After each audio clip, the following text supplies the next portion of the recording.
मुस्तफ़ा खैरुल वरा खैरुल बशर अबरे करम सैयदुल कौनैन जंहिंजे इश्क में अरबो अजम मुस्तफ़ा खैरुल वरा खैरुल बशर अबरे करम ओए पेरवी पैगंबरी अले हुक्म क्यों परवरदिगार हुक्म क्यों परवरदिगार पासदारी करण वारने ते खुदा जो आरहम मुस्तफ़ा खैरुल वरा खैरुल बशर अबरे करम सैयदुल कौनैन जंहिंजे इश्क में अरबो अजम मुस्तफ़ा खैरुल वरा खैरुल बशर अबरे करम ओए फर्शते फाइज थियो पर हाक उन जी अरशते हाक उन जी अरशते ओए फर्शते फाइज थियो पर हाक उन जी अरशते हाक उन जी अरशते सल्तनत रूए ज़मी ते पर तॾे ते हो जिस्म सल्तनत रूए ज़मी ते पर तॾे ते हो जिस्म मुस्तफ़ा खैरुल वरा खैरुल बशर अबरे करम सैयदुल कौनैन जंहिंजे इश्क में अरबो अजम मुस्तफ़ा खैरुल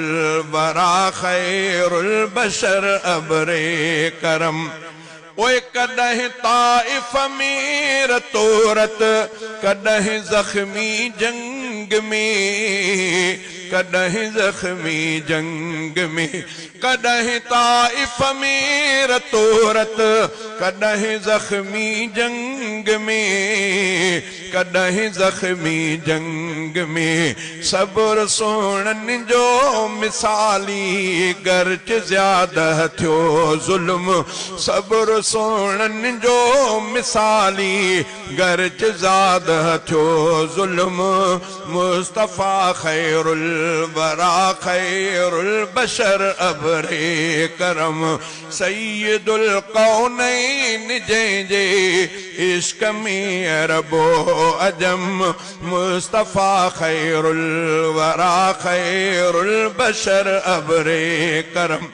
उन जे शागिर्दनि कयो इस्लाम के राइज रवां इस्लाम के राइज रवां उन जे शागिर्दनि कयो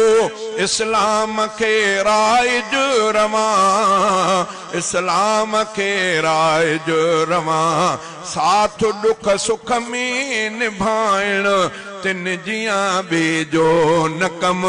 साथ दुख सुख में निभाइण तिन जियां बेजो न कम मुस्तफ़ा खैरुल वरा खैरुल बशर अबरे करम सैयदुल कौनैन जंहिंजे इश्क में अरबो अजम मुस्तफ़ा खैरुल वरा खैरुल बशर अबरे करम 23 बरहन जे अरसे में अची वियो इनक़िलाब हा अची वियो इनक़िलाब 23 बरहन जे अरसे में अची वियो इनक़िलाब हा अची वियो इनक़िलाब दंग दुनिया थी वई तारीख़ अहिड़ी थी रक़म मुस्तफ़ा खैरुल वरा खैरुल बशर अबरे करम सैयदुल कौनैन जंहिंजे इश्क में अरबो अजम मुस्तफ़ा खैरुल वरा खैरुल बशर अबरे करम सैफुल्लाह ले दवी छा शान शामिल थो करे शान शामिल थो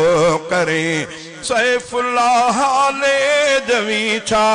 शान शामिल थो करे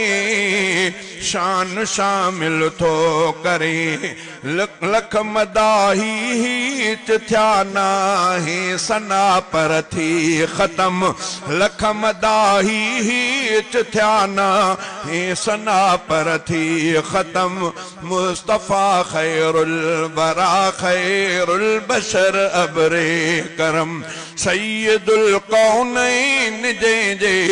इश्क में अरबो अदम मुस्तफ़ा खैरुल वरा